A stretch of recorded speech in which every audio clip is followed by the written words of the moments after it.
Ladies and gentlemen, it's your boy Rico back at it again. Welcome to another edition of the Rico Report, brought to you by the Buffalo Fanatics. What's happening, people? What's happening? Whoo! What a last 24 hours, man. Crazy, right? The Bills, there's so many places that you can begin. First and foremost, here's where I will begin. I'm going to begin by thanking each and every one of you guys tuned in tonight.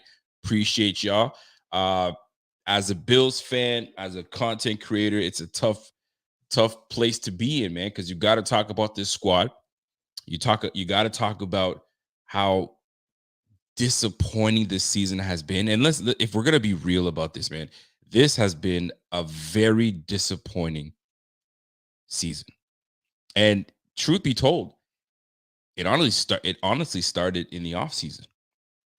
This disarray started in the offseason, where how we ended last season, right? The exit interviews didn't go as well. It didn't stand well with some players on the squad and some key notable players on the squad.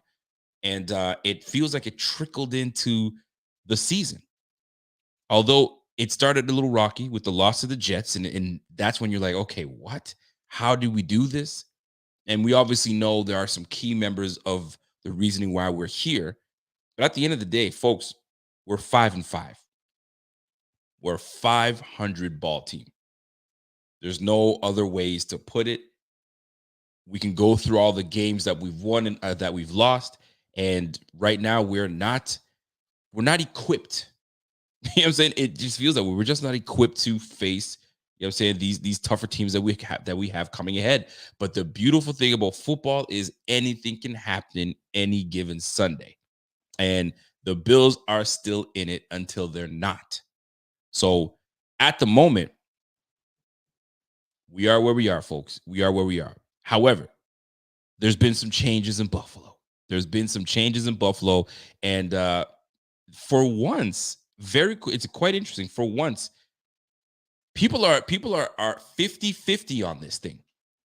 They're 50-50. And what I'm referring to is obviously the firing, the relieving of duties of offensive coordinator Ken Dorsey, formerly quarterback coach for Josh Allen for the previous 4 years, and then the last 2.5 years as the offensive coordinator. So let's keep it a buck, folks. We knew there was some things happening when we first hired when we first hired Ken Dorsey, right? And I'm gonna get into my true feelings of how I feel about this, but I got to talk about all these things that are surrounding this team, right? When Ken Dorsey was named offensive coordinator, I'm not gonna sit here and say I didn't like it. I don't think we were given even a choice to like it or not, truth be told, because what transpired was Dable taking the head coaching job for the Giants, and he earned that, rightfully so. So now it leaves a gaping hole at the offensive coordinator spot. It only made sense to have the guy that's been sitting there as the protege, if you will, to take over when Dorsey leaves it. It's when Dable leaves, it just made sense. But here's the double whammy. If we didn't fill that role, it was like a double dip, meaning Dable would have left and Dable potentially could have taken Ken Dorsey with him. So then that would have left, okay, now we really got to go out there and revamp this whole offense. This team is primed to go. We need to keep this thing together. We need to keep some kind of semblance. Therefore, McDermott may have been compelled to keep him. Now, he obviously had some people that could have. They interviewed some people. They interviewed some brothers for the squad, but you already know what it is when they interview a black coach. You ain't getting the job. Unless they really want your ass, you ain't getting the job. So they got to do their due diligence and bring some black coaches in and all that good stuff. But the guy they didn't want to leave was Ken Dorsey. So when they got the thumbs up from Josh Allen saying, yep, that's the guy I want, bring him in. He's going to be our OC. Nothing's going to change. Here we go. We go 13-3. So we think, okay, this is perfect. Let's roll with it. We pretty much essentially gave everything. We gave everything to Ken Dorsey that he needed to now run his own offense, right? We tried it when we tried to bring in OJ Howard the year before. That didn't work out. He got cut. So that 12 personnel thing that we thought we could run right off the bat wasn't going to work out. So we stayed with the Dable / Dorsey offense. This year, he got exactly what he wanted. Got himself a tight end to run his 12 personnel alongside Dawson Knox. Got himself a speed back in James Cook. You got yourself elite receiver in Stephon Diggs. You got your number 2 possession receiver in Davis. Like, what more do you want? You improved your O-line, but yet here we are. 500 football team. Where did it go wrong?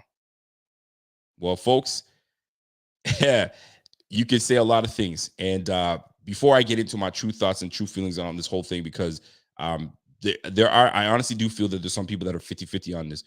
There are some people that are cut and dry. And my man, Jeff King, says Dorsey's firing does not change Allen's piss poor play. I'm not saying I'm glad he's gone. I'm saying let's place blame where it's deserved. We will get into that. We will definitely get into that. But right now, I want to talk about the offensive coordinator being let go and relieved of his duties. So the real question becomes, was it justified? Because that's what people are clamoring. I mean, that's what we're clamoring for. Like, was it justified? Was it a justified firing? Right? Did Josh Allen put him in that position to be fired? His poor performances stemming from the playoff loss, and I can even go before that. But I'll start from the playoff loss, because that was the last time we played last year. The playoff loss up to right now. Josh Allen constantly puts us in position to win always, but he digs us in a hole where we have to dig ourselves out and to make things difficult when things don't have to be. And Ken Dorsey, unfortunately, had to fall on that sword. And it always becomes the position coach. No matter how you want to look at it, if there are changes that are going to be made, it starts with position coaches. It's just what it is. Receiver coach, running back coach, whatever you want to call it, OC, quarterbacks coach. It always starts with them before it goes right to the head coach. So that being said, the question remains, was it justified for Ken Dorsey to be fired? And I'm going to straight up say yes, it was justified. And having to think about it, having to talk about it, we've been talking about this, ad nauseum with this, right? Even before, what do we do with this offense? Is Ken Dorsey's fault? Does he have to go? Now it's done. It's done and over with. So the real question is, was it justified? Heck yeah, it was justified. But why? Well, let's talk about it, man. The one thing, listen, you have to know that, okay, when your GM goes and it's like going to get groceries, man, right?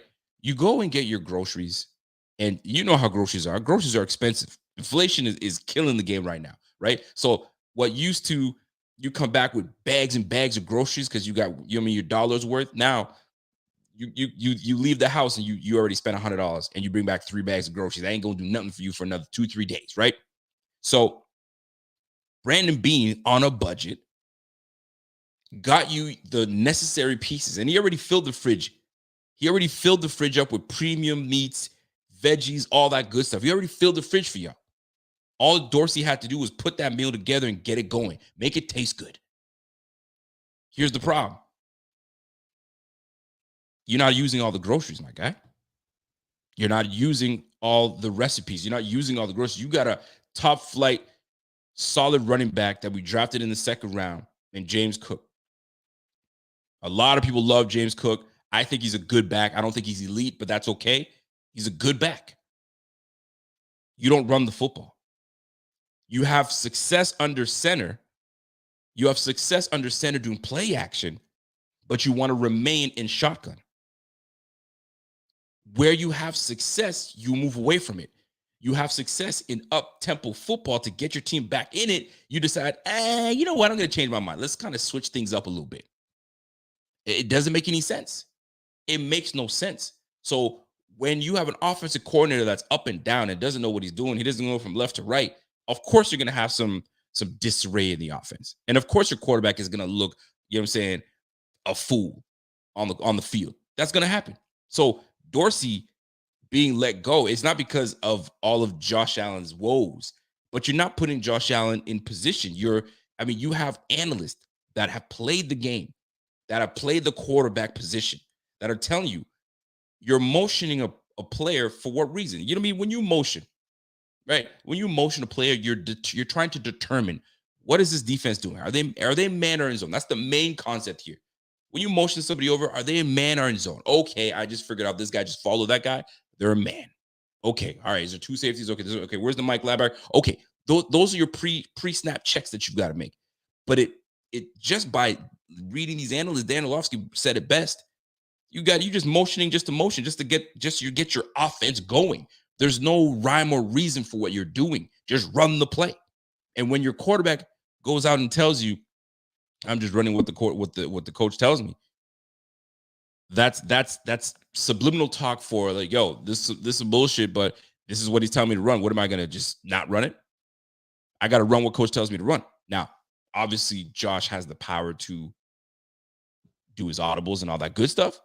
But for the most part, it looks like he's just running what coach tells him to run. What kind of offense? Like, how are you going to have success in an offense when it's looking like that? So, is Dorsey justified to be let go? Heck yeah, he is. With that vanilla offense this late in the season, it's unacceptable.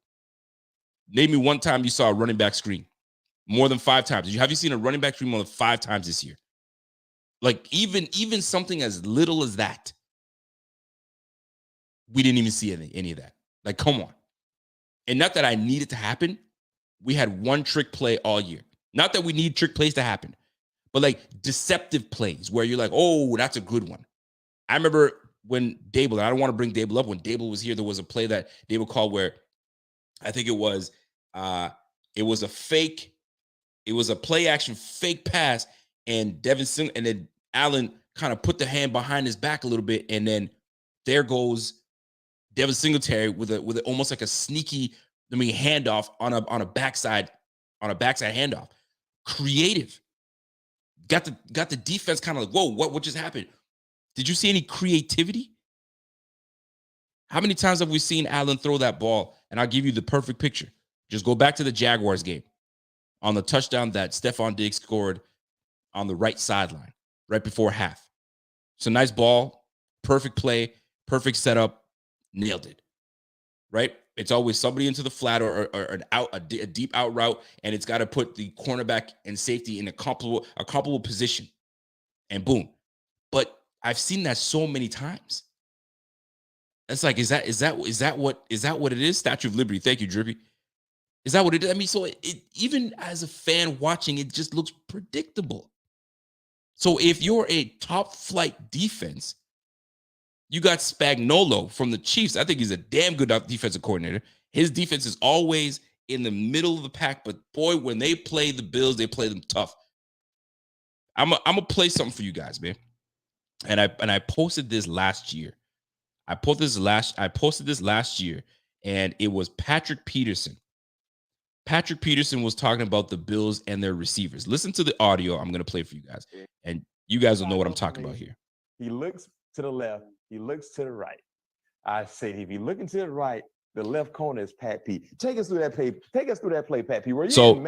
Patrick Peterson is on a podcast, and I forget, All Things Covered podcast with my man Brian McFadden, and they're talking about Patrick Peterson's about to break down the Bills' offense essentially, and tell me where you have heard this before. Listen to this. And were you in quarters? Were you in zone? What were you in? And take us through what you saw, because you were on Gabe Davis, if I'm not mistaken, correct? Yeah, I was on Gabe Davis, man. And I could show you in my notes. Routes that Gabe Davis run, post, dig, slant occasionally. If it's 2x2 open set, and he'll give you a glance route if he's that X receiver in a cut split with the running back, to his side. So therefore, does that only apply in the field, or does that apply in the red zone as well?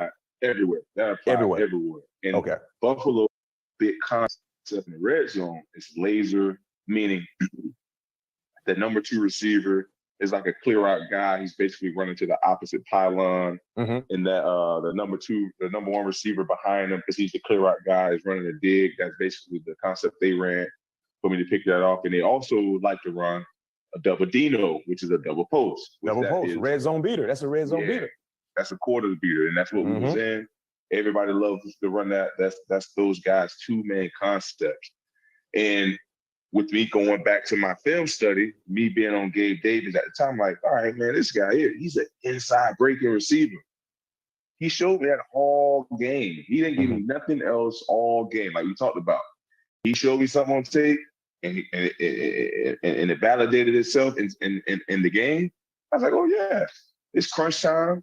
If he run this route, I'm gonna go pick this ball up. You can ask Tre'Davious White. I was on their sideline. I said, Trey, if they come into this side, I'm about to pick this ball off.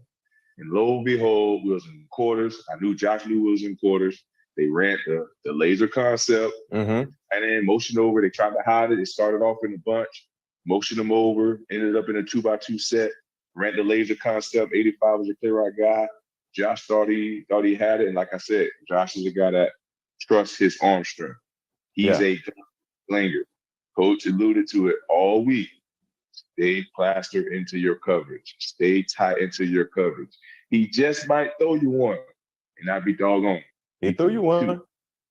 And he said, I'll be doggone. That's when you know you're a Southern cat. I'll be doggone. He gonna give you that. And that's exactly what it is, man. When you're in film study and you watch these predictable plays from your offensive coordinator and your quarterback won't deviate, he's just running what the coach calls, and you're used to doing that, and you have the arrogance in your arm where you're like, I can make any throw I want to. Well, guess what? A veteran guy like Patrick Peterson, give me that. He'll take that. DBs will bait you. That's what they do. Like they're on the field 100% of the time, man. They're 100% of the time. They're going to bait you because you're gonna give them one. If you're a guy that will sling it in there, I'm taking that. So Gabe Davis being a limited route runner obviously doesn't help the situation, but it also doesn't help when you're a predictable offense. So this is where we're at with Ken Dorsey being let go. You become too predictable. Teams know what you're doing. Now, not only are you predictable, you're stubborn enough that you don't want to run the football. So it's a mess. That's just one part of it. The other part is Josh Allen. Those turnovers are just disgusting. New nickname for Josh Allen is TK. That's it, man. Turnover king. Because he leads the league. He's that dude. Put the crown on his head. Until he stops turning the football over, he's TK to me. Love the dude. He's TK. And you just can't give the football up like that. Now, deservedly so. Ken Dorsey let go? Yes. Do we need a new spark on this offense? Yes. Is Joe Brady going to be the new spark that we need? To be determined. Is he put in a tough position? Hell yeah, he is. Hell yeah, because now all eyes are on Joe Brady and this offense. What are they going to do? Does this even change? Does James Cook end up with 8 carries? Right? Does Josh Allen does Stephon Diggs get targeted 3 times?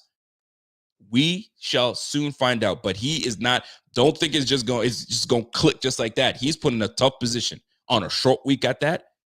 That ain't gonna be fun for Joe Brady, man. But you know what? He's got an absolute grand opportunity to take care of business. Now, I can talk about this at length on my lonesome, but you know me, I gotta bring my mans in, and we gotta talk about it.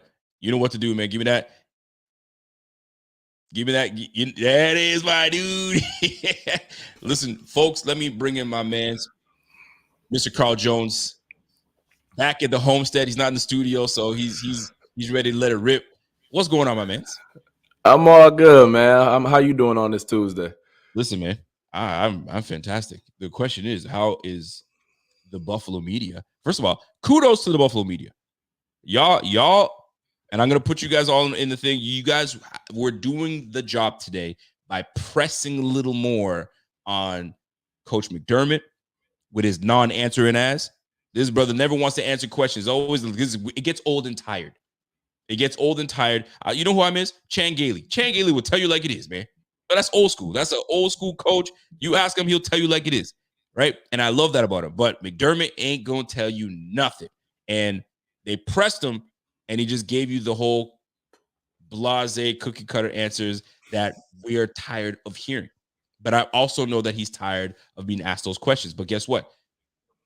Don't be making the same issues and mistakes, and you won't have to answer those questions.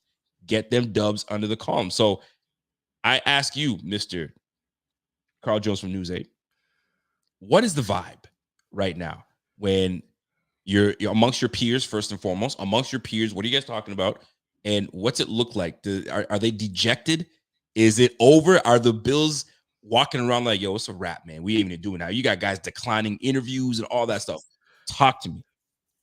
I will say amongst us, I think we're just kind of like everyone else, a little shocked. I mean, over the past month, you've kind of felt like this is the way that things were trending a little bit, right? Especially on the offensive side of the ball.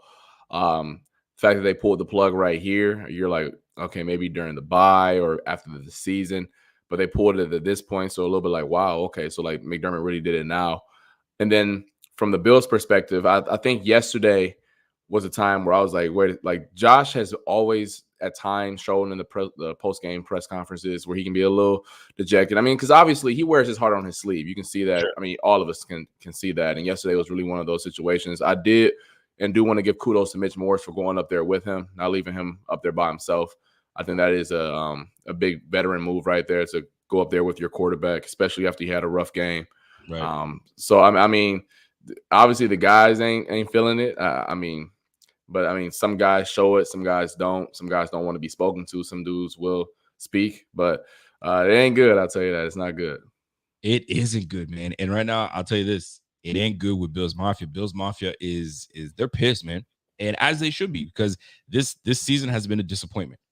Like there's no way I would have told you we would have been 5. I knew that we weren't gonna have as strong a season as we did last year because the AFC, let alone the AFC East, has shortened the gap between the talent and how far we are away from them. Now we're all amongst each other. I mean, to the point where now we're behind. We're actually behind. They've officially caught up to the Bills, right? So gone are the days that we're three-time division champs. Now it's not over yet. It's not over yet, but Bills fans are not happy. So let's get right into the nitty-gritty, man. Kenneth Dorsey, Kenny, right? Did you see this coming? Did I see the move happening November 14th? No. If you would have asked me that I believe he would be relieved of his duties, I would have said probably after the season. Okay. But I mean, 5 games of this is not good. I think we're probably on a 6th, if I'm not mistaken, of games where it's like offense really. I think dating back to the London game. So yeah, it hasn't been pretty.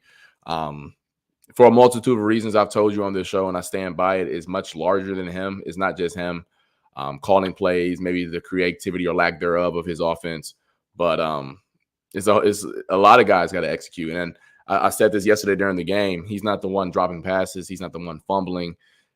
But when it happens so often, when it happens game in and game out, it speaks to a larger point of maybe you guys aren't sticking to the details during the week. Maybe you guys aren't hammering home, and maybe you guys aren't as enforcing that during the week, right? So yeah, you're right. The players aren't executing, but this isn't week 1. This isn't the 2nd week. This isn't even the 3rd week this has happened. And you can't fire Josh Allen, and Sean McDermott sure is not going to fire himself. So something has to change, and the OC is the easiest thing that you can change. Are they using Ken Dorsey as a scapegoat? Because that's what's going on right now. Scapegoat. You did it to Leslie Frazier. You did it to Danny Crossman when on 13 seconds, and now you've done it to Ken Dorsey.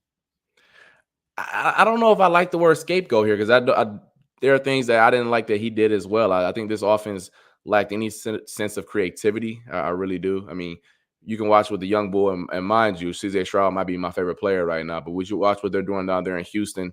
I don't think anybody outside of maybe the offensive line, which is still banged up down there, isn't more talented than what the Bills have, even though I do think the Bills' offensive personnel isn't as great as what maybe people tend to believe.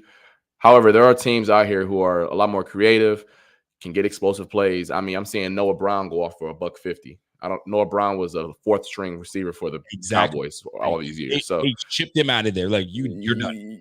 Yeah. So I do think that there are things that Dorsey could have improved upon. But like I said, though, once is that happening, you know, all that, but twice this is who you are. And the Bills continue to show we're a team that doesn't pay attention to the details. And like I said, you ain't firing Diggs, you ain't firing Allen. Something got to change here. So maybe that thing will change with Joe Brady in charge now. So let's take a little bit to it, because there comes a time where the message is not being received, right? And it's like I mean, I always go to the analogies, and we all, you know what I'm saying, we all grew up with some kind of parent or parent figure in the house, and they keep telling you, clean your room, clean your room, clean your room. You got to do this. And you're like, oh, yeah. So I wonder if, I mean, he was preaching the details, and these guys are just the message grew stale. And when things go stale, then you lose confidence in your OC. So he's just calling plays. Like, wait a minute, let's just run this thing, man. Let's see if we can just get this. I think, and that's what I'm feeling. I think his message grew stale, and he wasn't getting to Josh Allen. He wasn't getting to the offense. And you see the product on the field. The product has been some BS. So now McDermott has been seeing this. I can't imagine him looking at this and be like, yo, there can't be, man. I'm working with paper thin defensive roster here. And I'm doing my best to keep these guys from putting 30 on us, because with how depleted we are, they should be putting 30 on us. We got a 6th round in Benford. I got another 7th round in Dane Jackson. And although I'm only telling you where they got drafted, right? We know they can play, but the facts are the facts. So here we are. At the end of the day, something's got to give. Something's got to give, and it had to happen. It had to happen, and you see it happening before your eyes. And the McDermott's been saying, fam, I'm doing everything I can to keep these guys from scoring 25 points on us. Can you at least put a couple touchdowns and a couple field goals on, and let's go? I'm looking at you, Mr. Ivory Tower. Are you going to do something? Nothing. So he had no choice. His back was against the wall, and he had to let him go. So Ken Dorsey, on his way out, I wonder, and there's a clip going around where Ken Dorsey is walking to the locker room. I'm sure you've seen it. He looks like I put a tweet out there like, what does he look like?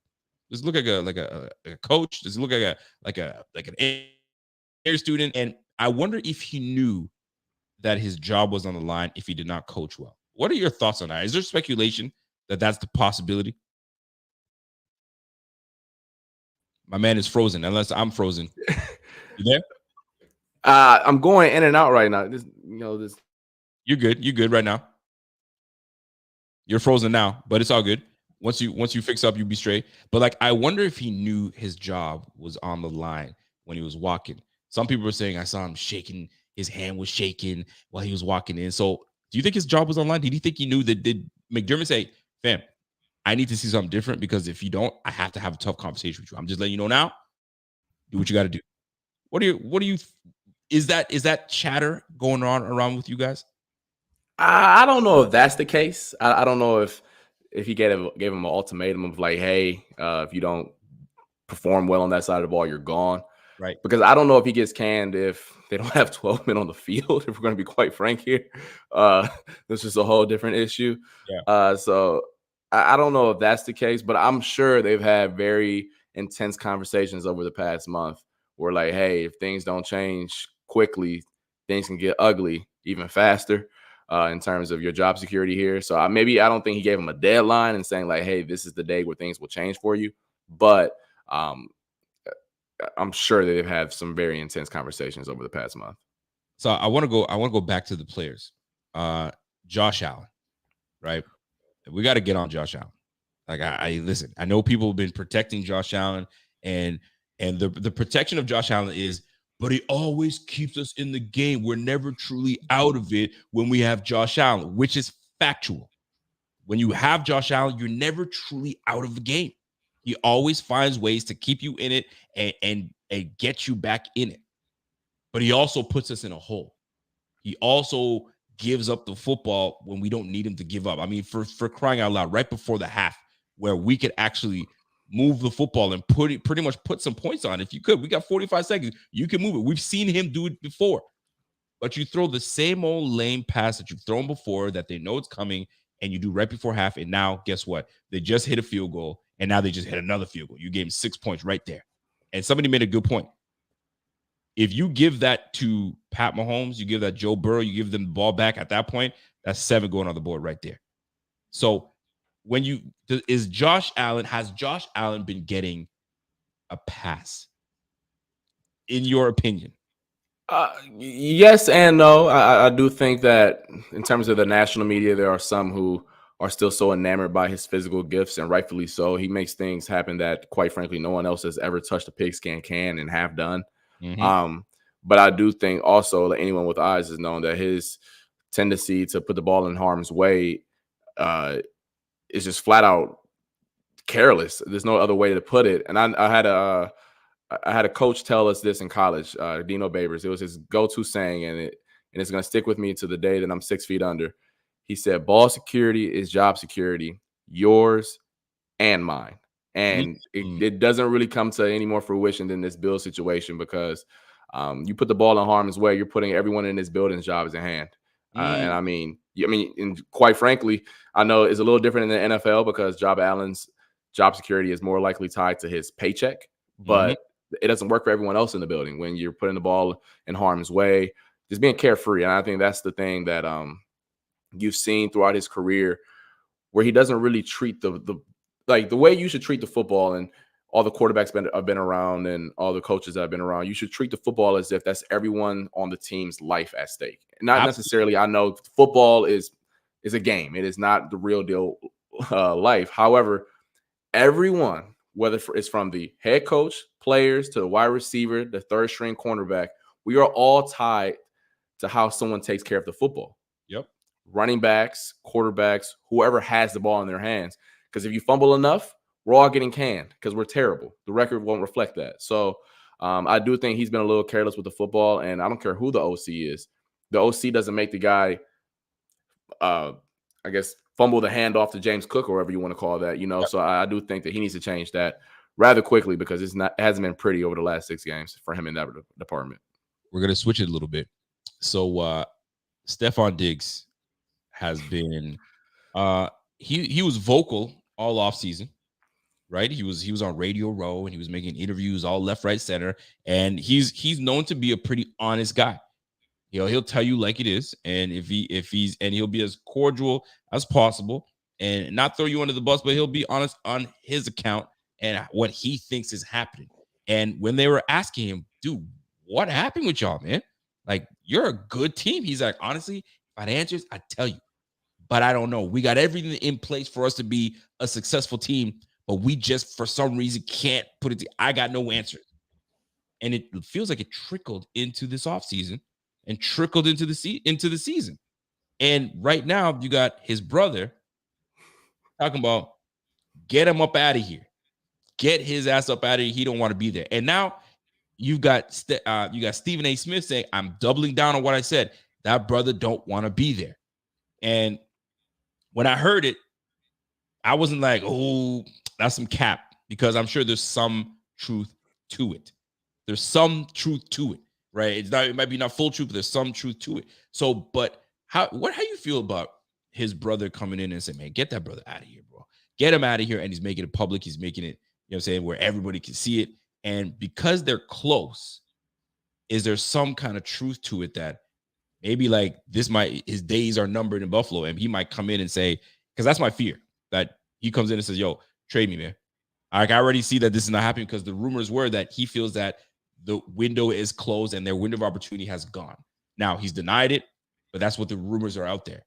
Could you see there could be a possibility this offseason, if this continues and we don't make the playoffs, especially if we don't make the playoffs, we miss playoffs, could he? I'm on out of here. Being traded. I mean, to be quite frank with you, it's definitely possible. I'm not going to sit up here and say that it's not. I think the dead cap hit will make all of that kind of hard to do. I think it's 31 million, if I'm not mistaken, next year if he's not on the Bills roster. Nasty. But having said all that, though, I'm not in the Diggs household. Didn't grow up with Steph and Trey, but by all accounts, they're close. They're real tight. So Trey's not out here just winging on his couch one day and just tweeting the tweet. I'm sure that there's some truth to some conversations that they've had, and maybe Trey has felt as if that and just because they're family, maybe that doesn't feel like his brother hasn't gotten the respect he's deserved, or whatever the case may be. But I would tend to side on the side of, you know what, there's probably some truth to some unhappiness, and maybe Trey feels stronger about it than Steph does, and Trey's trying to egg him on a little bit, and that could be what the case is. But regardless, this is, in my opinion, one of the situations where there's definitely smoke in this situation, where there's some type of something underlying going on right there for sure. Listen, I'll be real. I think that Steph is going to finish this season with the Bills, obviously, and do what he's got to do. Whether he wants to come back next year, I doubt it. I think the rumblings will get a little louder, where Bean is just going to say, all right, y'all want him? I'm going to do what Minnesota did. Yo, go seek somewhere where you want to get traded. And whoever wants to trade for you, they're going to have to, put up. I'm not paying that dead cap. They're going to have to take a little bit of that dead cap, and then we can figure some things out, because Bean likes his picks.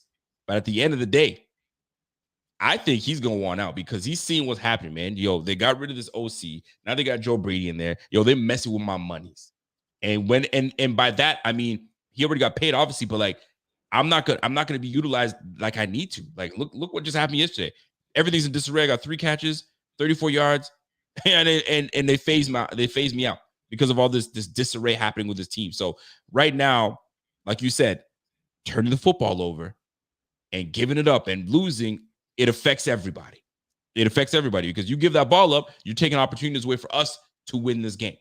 So right now, I bring it back to Josh Allen. He's got to be better.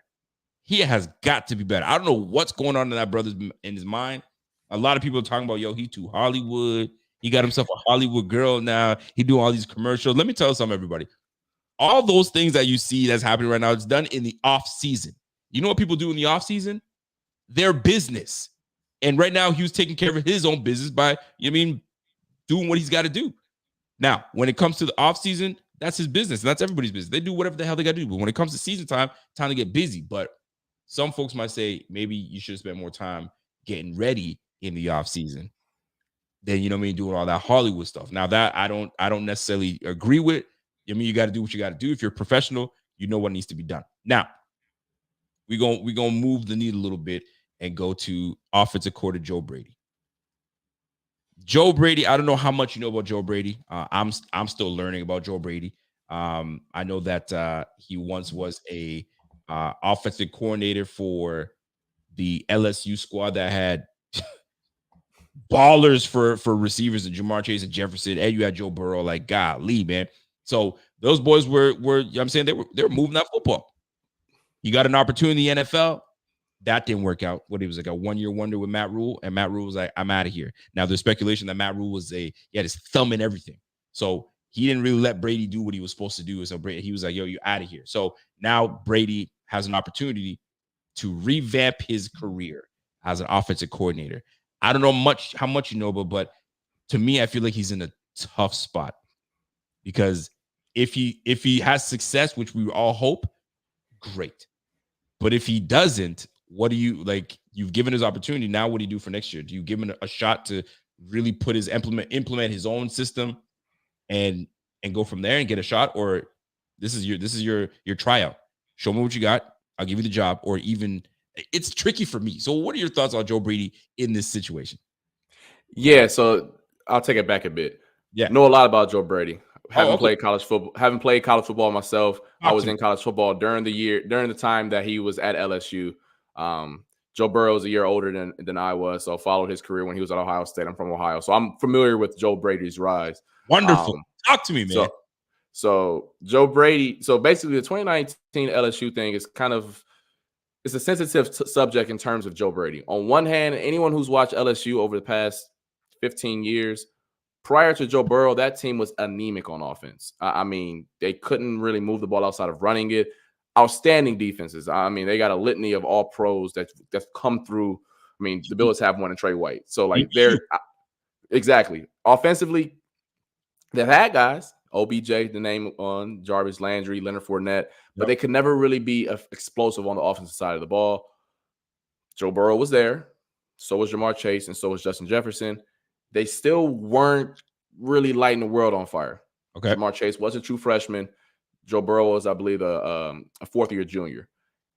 Insert boy wonder. Joe Brady into LSU, inserted his own type of – they ran a lot of 11 personnel with Randy Moss's son as a tight end. Clyde Edwards-Helaire was the running back, and they kind of spread everyone out, and they actually look like a modern offense for once.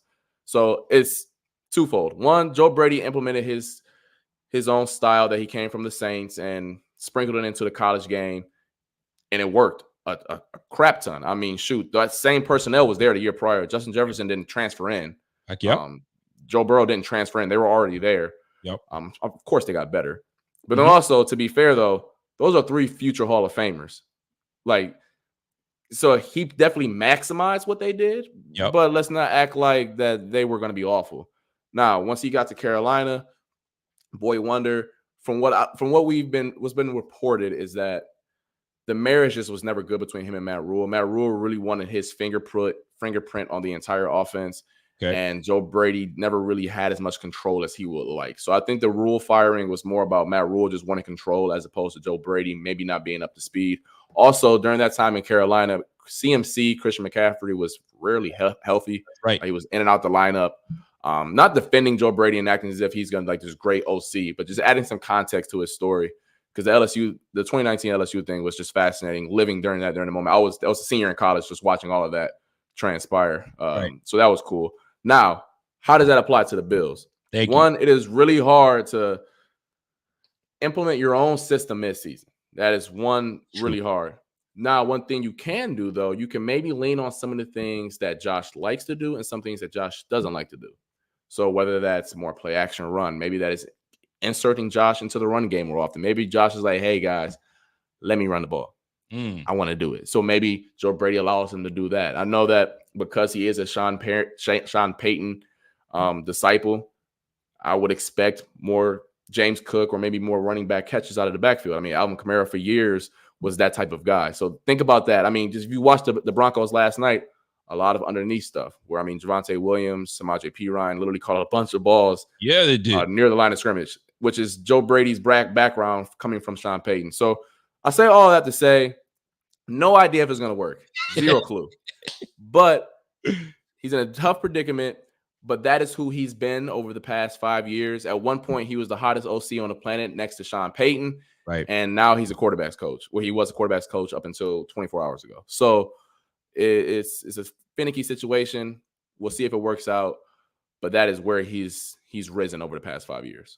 That, to me, you gave me a tad bit of hope that we can honestly, and if I got it, there's several people in this chat. By the way, we got 600 people watching tonight. Obviously, there's a boost in viewership, and it's all because of this guy here joining the show. Yo, listen, this is what you bring to the Rico Pro. You're bringing the people here. So we appreciate my man Carl Jones from News 8 coming on, and we talking Bills football. Smash that like while you guys are in here. Don't do it for me. Do it for this guy right here. And hit that subscribe button if you haven't. By the way, milestone, we hit 26,000 subscribers on the channel. We got to hit that 30K. We trying to hit that 30K. Help us get there. Smash that like, subscribe to the channel. Let's roll. Now, Joe Brady, to me, he's in a tough predicament, but he's also in an interesting and fun predicament. He's got nothing to lose at the end of the day. Listen, I'm an interim coach. I'm going to do what I can. I'm going to go back to my experience. And I know Josh. I mean, listen, who did they have? Sam Darnold at the time when he was with Carolina. So Sam Darnold ain't Josh Allen. So at the end of the day, you got yourself a great quarterback, and maybe he just needs a new voice and a new guy that's calling plays. But here's the thing, though. Here's where I got to come back, though. Joe Brady was the same dude sitting next to him with the iPad when he throw a pick, right? So what is really gonna change with Joe Brady? And I gotta keep it a buck. What's really gonna change? I mean, I can get excited all I want, but he was the same cat sitting next to my man, throwing picks, doing bozo things, and all these. Hey, buddy, you okay, big guy? We're gonna go back in there. Just try not to throw any more picks. Man, you didn't chew his ass out. It took McDermott, that's not a chew guy out type of guy, that when Josh was coming onto the sideline, I was like, hey, man, the hell was that type of thing? And that was it. That was the extent of it. I got into him. No, you didn't. You just kind of, hey, man, like you called him out to saying, like, dude, what was that? You got to hold on to the football. But I have my reservations on Joe Brady because he was the very same guy in Allen's ear all year long on the sideline. And when he would do something, there was no repercussions. Now, as a quarterback's coach, can you chew your quarterback out? I don't know, but you're a coach nonetheless. You get paid. You're supposed to coach these brothers up. We shall see. Now, how did you feel about James Cook and the fumble and the benching? Were you on board with the message being sent across, or were you like, fam, this is not the time to take one of your best players out of the game. Leave him in the game. He'll learn. Don't worry about it. How did you feel about that? Because I felt some type of way. But how did you feel about that? If you're going to bench him out, like maybe a series or so, like I thought maybe that was the message that you send. But once you prolonged it into however long it was, I think it was like 6 days or something like that, or a little bit more than that. Yeah, and I think that's where you kind of lose me. Like, he is one of your better players. I get it, he's a young guy, but for one, he hasn't really shown a propensity to fumble a bunch. That was his second career fumble. Right. So that's where you kind of lost me a bit. But also, though, and once again, I don't know what they say behind closed doors when the media isn't in there. However, you got to think about guys like a Gabe Davis who had a drop pass, or Dawson Kincaid who had some drop passes as well, or Josh Allen turning the ball over. The energy has to be consistent in terms of how you discipline players mid-game. And I think that's where I was kind of like, don't know if I agree with benching one of your better players mid-game like that. I get it. Bad play, awful play. I just said ball security is job security, yours and mine. I agree wholeheartedly with all of that. Just don't know if I agree with the energy, because Gabe just dropped the interception. I mean, Gabe dropped the pass that led to an interception.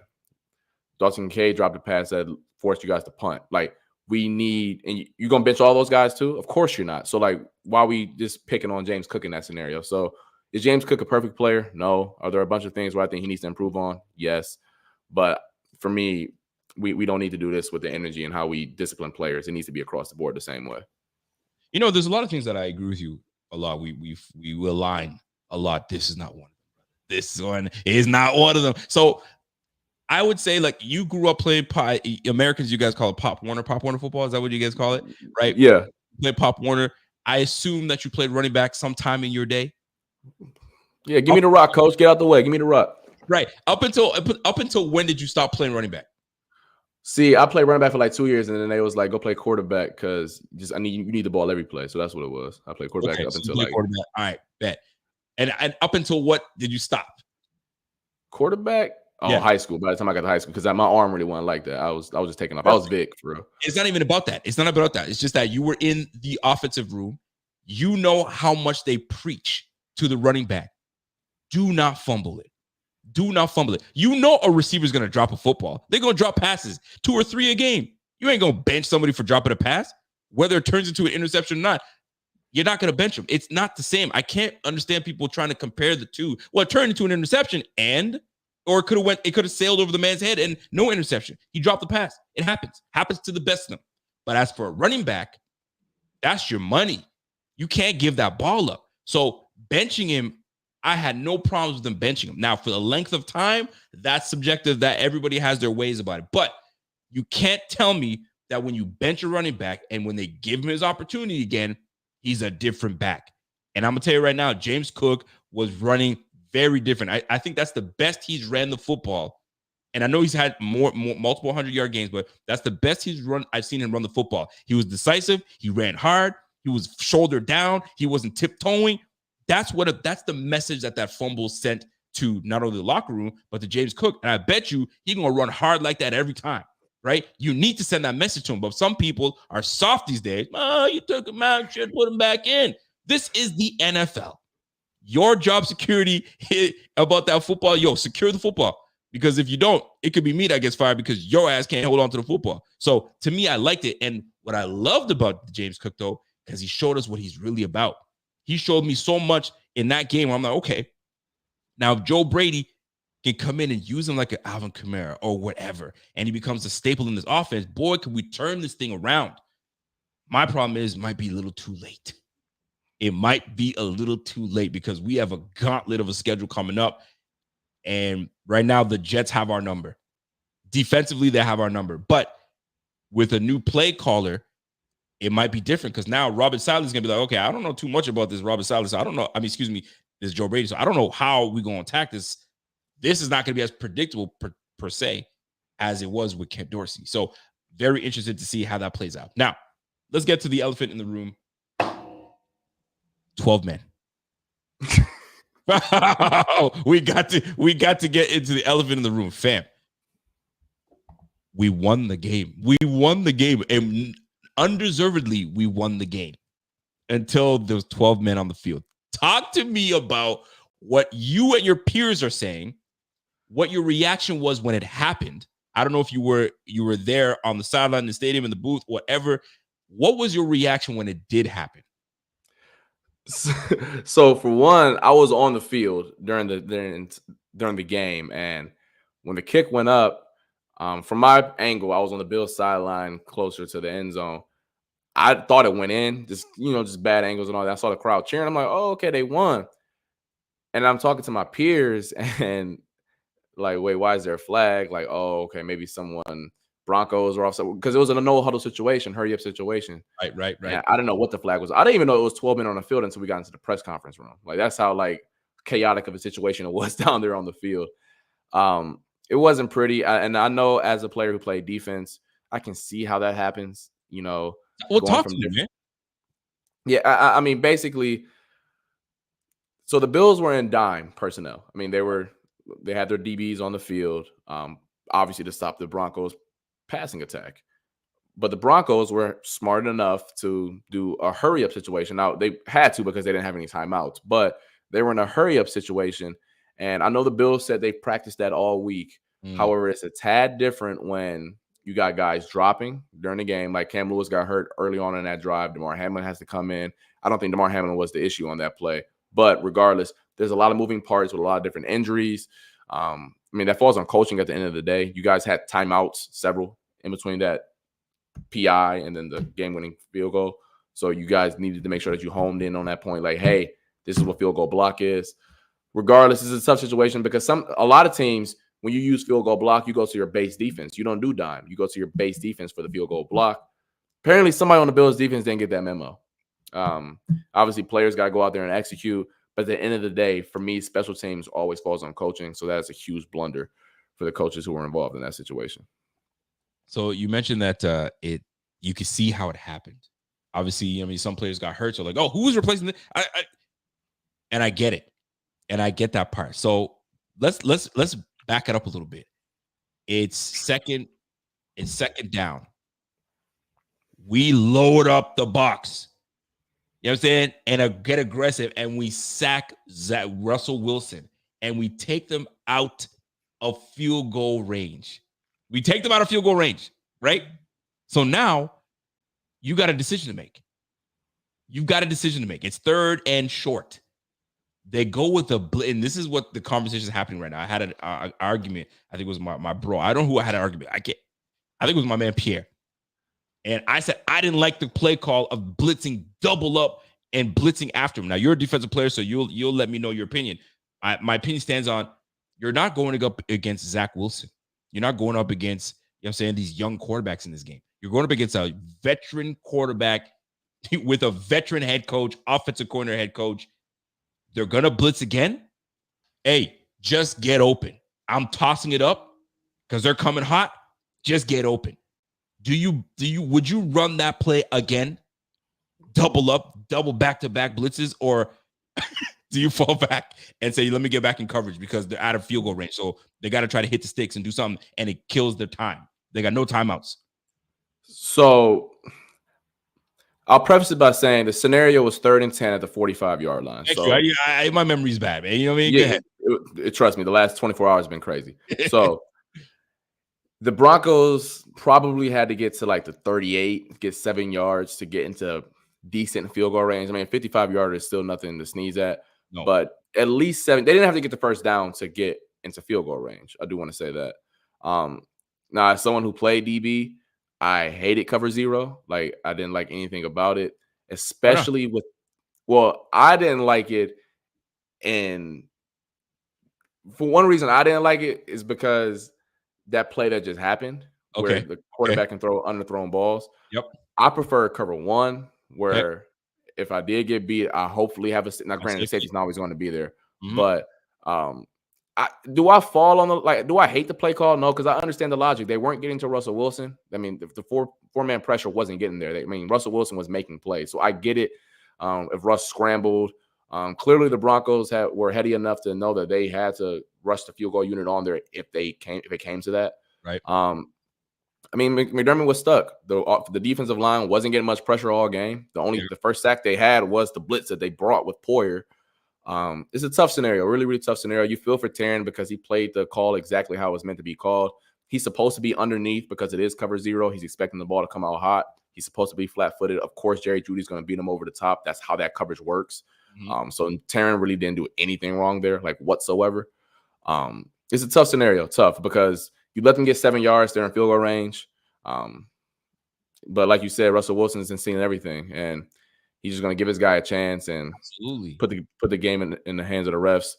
I don't really have a strong opinion either way in terms of the play call, but I know me personally, I would have been like, hey, man, coach, give me at least one safety back there. Like, please, just one. Like, I feel it, man. I like the first blitz because you caught him off guard. You got him. I'm bluffing the blitz, and I'm getting back. You know what I'm saying? And make Russell Wilson try to find something. And it takes time off the clock, and he's still got to scramble, get this guy's over here. I mean, hindsight, you could talk about all the things you were about to do, and it happened. The Bills fall to 5-5. You think they still got a chance? Yeah, they got a chance. I mean, shoot. I mean, chances. I told you last week the Bengals was 5-4.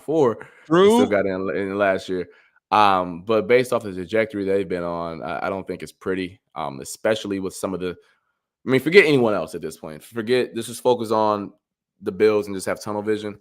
The schedule ain't pretty, and you can say what you want about the Jets and Zach Wilson. Well, Zach Wilson beat you in week 1 with a healthier defense. Right. So, I mean, y'all still had Matt Milano, Trey White, all the good stuff. Daquan Jones was out there too. Then don't get me started on Cowboys, Chiefs, Eagles, Dolphins again, Chargers.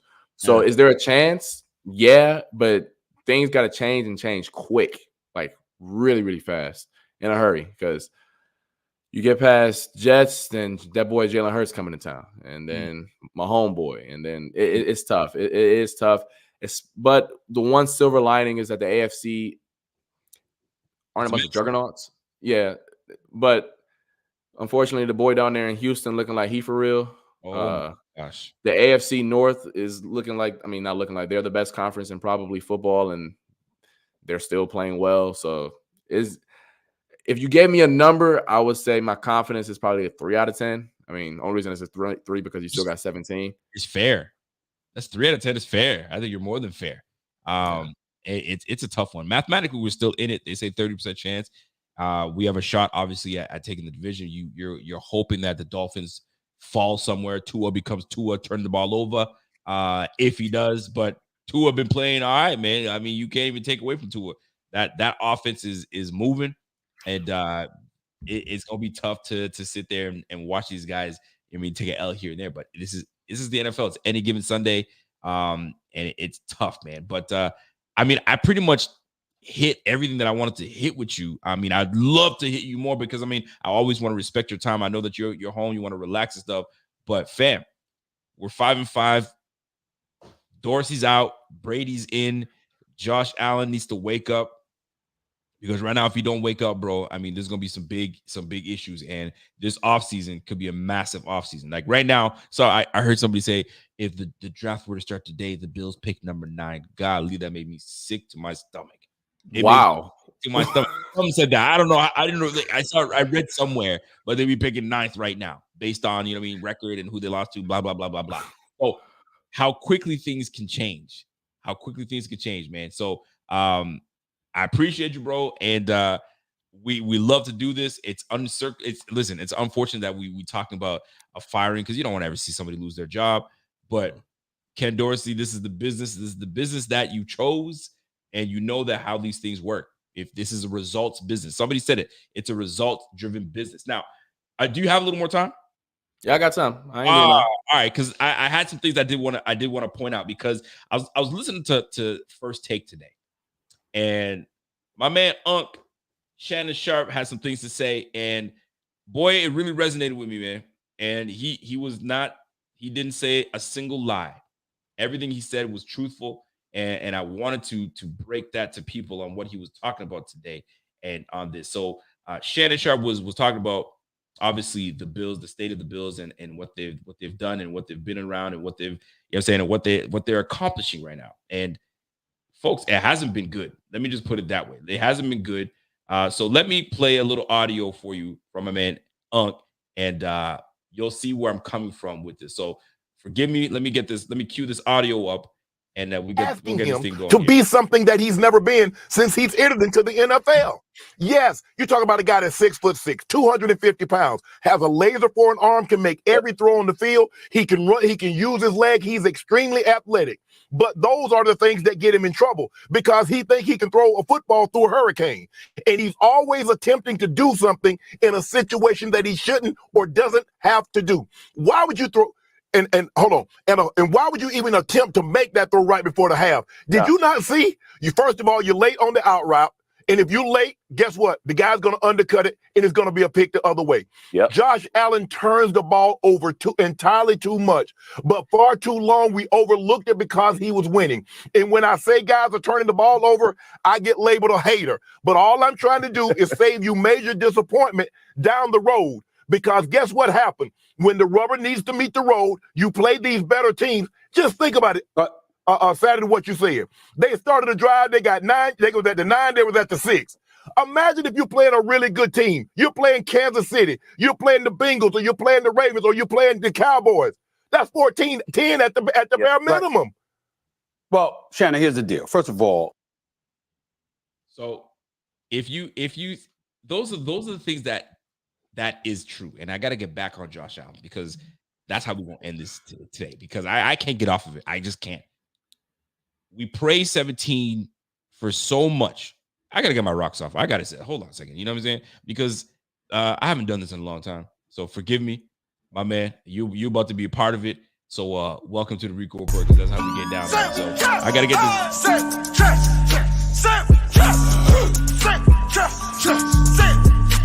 this.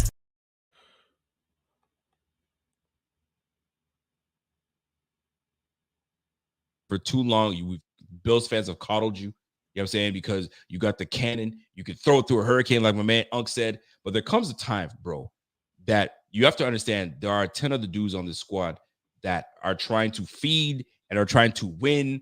And when you give the ball up like that, you affect everybody, right? Now, the locker room, who God knows what this locker room is like right now. Because I'm sure there's some people that are looking at Josh kind of, and there's some guys that are like, yo, we rich you, we rock with you. I know how you love this game.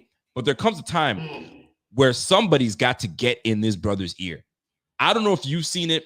I have yet to see it. And I'm gonna scream from the mountaintops because I'm sick of it. You got other quarterbacks that are getting chewed out. I mean, Tom Brady, listen, Tom Brady does the chewing out, but I've seen some guys get on his ass too, right? I've seen Belichick go and look and give him a stern look and do whatever, right? Nobody's absolved from doing it. Why isn't anybody in this brother's ear letting him know what the hell's wrong with you? Stop throwing the ball to the opposite team, fam. Stop it. We're trying to put something together so we can get to this playoffs, but you're killing us right now, Petey. You're killing us, Petey. Now, if you guys don't know where that's coming from, go watch your movies. Now, go see. If you know who Petey is, you're killing me, Petey. That's all I'm gonna say. But that's right now. Josh Allen's Petey right now. You're killing me, Petey. Get it together. Get it together, Josh Allen, man. You just got your offensive coordinator fired. I don't give a damn what anybody tells you. You got that brother fired. You got that brother fired because if you hang 40 on these Broncos, we ain't talking about shit. We ain't talking about shit. You know what we're talking about? They're back. Watch out for these Bills, man. Circle the wagons. Right now, people are jumping off the wagon. They're jumping off the wagon. They're like, yo, man, see you next year. See you guys next year. See you at the tailgate. You guys bringing the beers? You guys bringing the steaks? Right? Fam. Josh, you're still mathematically allowed, my guy. Show us something. Quit turning the damn ball over, man. I'm done. I need to get that shit off my chest a little bit because it was bugging me, man. Now, what I need to ask you before we get out of here. Does anybody who is influential enough that could get in his ear and make him understand? I just don't get it. Is there anybody that you've seen on the sideline that has gone to him like, dude, come on, man? And I'm not talking about encouraging. I'm talking about like kind of in his ear, a little aggressive. Have you seen it? We all saw Stephon Diggs do it in the playoffs. We That's sure the saw. only guy. We all saw it then. In terms of coaches on game day, not necessarily. No, I don't know if the Bills coaching staff really have those type of guys. I don't know if they. Daboll was that guy. I mean, you see it in New York now. I mean, how he's very fiery and he treated Josh the same way, but came out of a place of love and just wanted to coach you. I don't know if the Bills have those coaches per se now. You saw a little bit of McD do that yesterday. Like, let's go, like let's get it together. Like after the interception. But I just don't know if the coaching staff now has those fiery guys getting in your face, telling you. Now, granted, they can do it in film all day. I'm sure they probably do to some extent. But from what I can tell on the sidelines, I'm not really seeing the guys getting in your face, yelling at you, telling you this and you that. Maybe he needs that. I mean, I know he needs something. Because he's not playing well. And I know his playing style and how he views the game to a certain extent will always lend itself to a little bit more turnovers. Like, we're not going to – like, I think people ever expecting him to be Aaron Rodgers in terms of taking care of the ball, I think that will never happen no matter who's yelling at him. He still was high up even when Brian Daboll was here. But he needs to cut it back a lot. Like, I know Aaron Rodgers' level of protecting the football maybe not be achievable, but whatever he's doing now, it's not working. It's not helping anyone out. Like you said, it played a role in the OC getting fired. So that needs to be fixed, and someone needs to hold him accountable. I'm sure they are, but need to get through his head some way. Maybe a simpler scheme does it. I don't know. I'm spitballing here, but maybe something that he's more confident in. Regardless, something got to change, because I know you just said 30%, something like that, and the ESPN graphic said 33. Well, they'll go to zero real quick if they don't turn it around. It'll go to zero real quick, and that's when you're gonna see the nastiness of Buffalo, of Bills Mafia. If you don't think, listen, man, Bills Mafia is family, and family means mafia, all that good stuff. Boy, when they get angry, I mean, to the point how pathetic this was. I don't know who and whoever did it. They need to get their asses beat for doing something like that. But somebody posted my man, the head coach's damn address, because he was so upset, or he or she was so upset. That's what I mean. How truthful it is, but I've heard it on multiple occasions. This is where you're mental. Something is up in the brain where you like so upset. I'm gonna post this, man, fam. Like, this is what I'm talking. The sports does things to people. I tell you, foolishness, straight foolishness. Last but not least, this is the final question, and you could plead the fifth if you want to.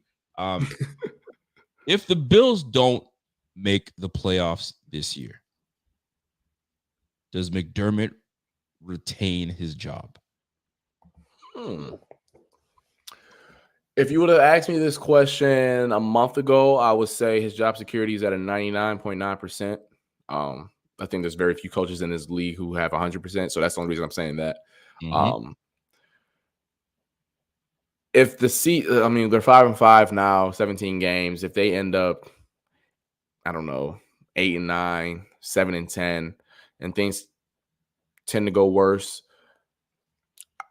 I can see it. I can see it, and just based off of the past 2 years and how they're trending, I think that's where it's a little concerning. Where you come off of an AFC Championship berth, okay, and then you lose in 13 seconds to the Chiefs. I get that, but then the loss to the Bengals. Okay, now where are we going now? And then, now we're not making the playoffs. So now we're going downward.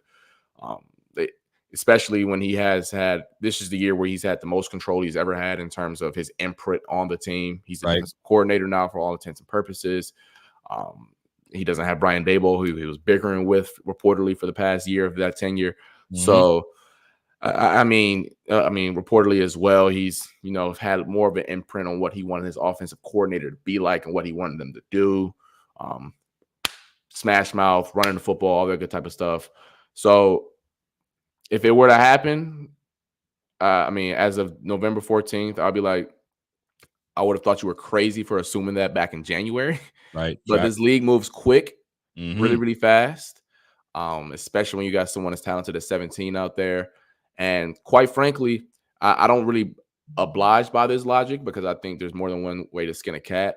But we live in this world where everyone wants an offensive-minded head coach, right? And I don't believe that. Let me literally pump that right now and say I don't believe that mantra. However, there are a bunch of people who do, people who get paid much more money than I do. Right. Obviously, all of these general managers, a lot of them do believe that logic. So if they do want to get someone in here who can be tied at the hip with Josh for as long as they're both together, maybe that's the route they take. But regardless, they've been trending in the wrong direction for the past 2 years now. It ain't been pretty, and this today is the most control he's ever had. So the ball is in your court now, in his court now, I would say. The ball is in his court. And here's the one thing I look at it like when a coach loses the locker room, that's when changes got to be made.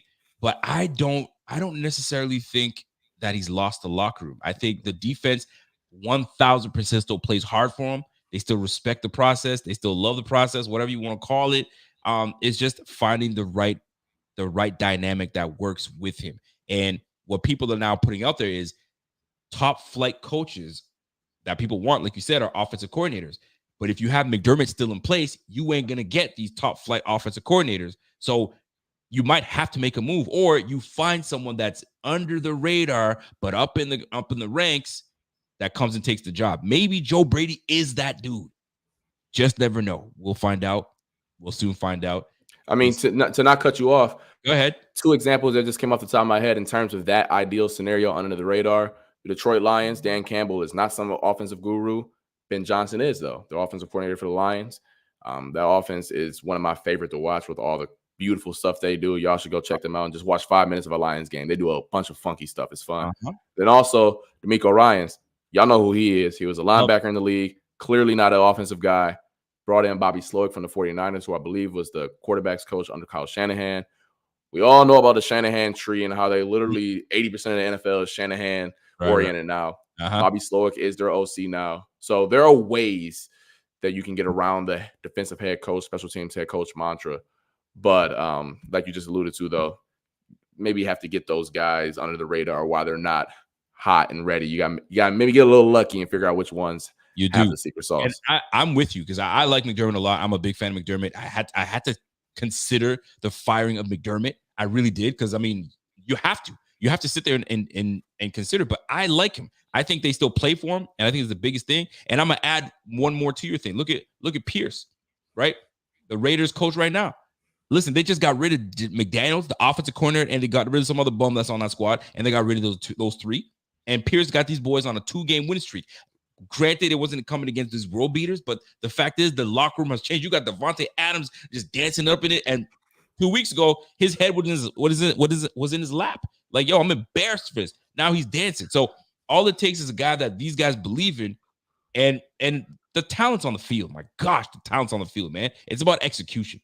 If these boys execute and do what the hell they're supposed to do, and it's just the right amount of mix of right play call and right attitude, man, things get turned around. So I'm Team McDermott still. I don't think that they should let this brother go. I think they hold on to him. They just extended him, but the extension means nothing sometimes. I mean, look, $80 million, the Raiders still owe McDaniels and a whole bunch of losers on that squad. So you already know how it is. But anyway, I'm going to leave it at that. I hope that we turn things around and maybe Joe Brady's the answer. Who knows? But we'll soon find out how the rest of the season goes. Listen, man, this is Bill's season, man. This is what they do to us. They make us go up and down and up and down. My goodness, man. So before you get out of here, man, let people know what projects you got coming, where they can catch your stuff, because I know Lord knows they need to follow my man. Let them know where they can find your stuff and what stuff that's coming out soon. Yeah, so my Twitter is Jones11_, and that's where I'll be putting a lot of my work at in terms of once again, preface everything. Played defensive back, mainly cornerback at Syracuse, right behind me. I know we struggling right now, but regardless, So I look at everything from that perspective. So I'll be dropping something probably tomorrow about like what went into Taron Johnson play, what maybe he was thinking. I'll never say I know exactly what they were thinking because I got too much respect for the game and I'm not in the locker room. But usually look at things from that lens. But tomorrow I'll be dropping another episode with my coworker Thad Brown. Let's talk ball. We'll just look at things from the all 22. Do it every Tuesday, but they played on Monday night last night, so gotta push it back a day. But regardless, that's that though. Appreciate y'all for having me. Appreciate you for having me on. It's all love every Tuesday. Couldn't wait for this one. I ain't gonna lie. I woke up today. I said, "Ooh, I couldn't wait for this one." But it's all love, though. I appreciate you. And I hope we hit all the topics because if there's a topic that you didn't hit, that you're like, yo, we didn't talk about this one. I mean, this is your topic right now.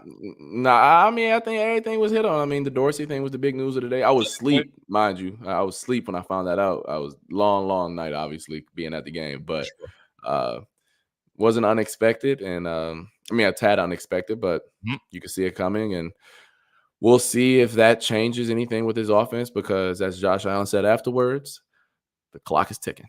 The clock is ticking. I mean, listen, I was on the Bleacher Report doing my thing, and the producer hits me up and he's blowing my phone. I was like, yo, why is he buzzing my phone? He's like, yo, look at the chat. Boy, buddy got fired. I was like, what? Breaking news. I'm breaking the thing right then and there. So it was fun to break it. By the way, hit me up on Bleacher Report. Follow me on Bleacher Report. That's what I'm doing right now here and there. So salute to you, man. So listen, I'm going to end the show with my man, Carl Jones, because I want to chat with him afterwards and get this thing popping because I got to get to work as well. So folks, enjoy the show. Do me a favor. Where are you going to drop your content tomorrow or the next couple of days? Yeah, so some of the stuff will be on my Twitter, Jones11_. I repeat, Jones11_. But the full entirety of it will probably be at RochesterFirst.com. It'll be called Let's Talk Ball. Let's Talk Ball. So go ahead and look that up. I mean, they're going to be breaking the all 22. Boy, you're going to find out either some nasty things or some really good things. I mean, it might not be as bad as we thought, or it might be just as bad as we thought. You just never know. So, folks, I hope you guys enjoyed the show. Carl Jones, stay behind a little bit. I just want to chat with you a little bit, but you guys enjoy yourselves. I appreciate you guys. And if you guys enjoyed the stream, smash that like, subscribe to the channel, hit my mans up on Twitter, Carl Jones 11, and we will go from there, man. And until next time, it's your boy Rico, it's your boy Carl Jones. It's the Buffalo Fanatics. We'll catch you on the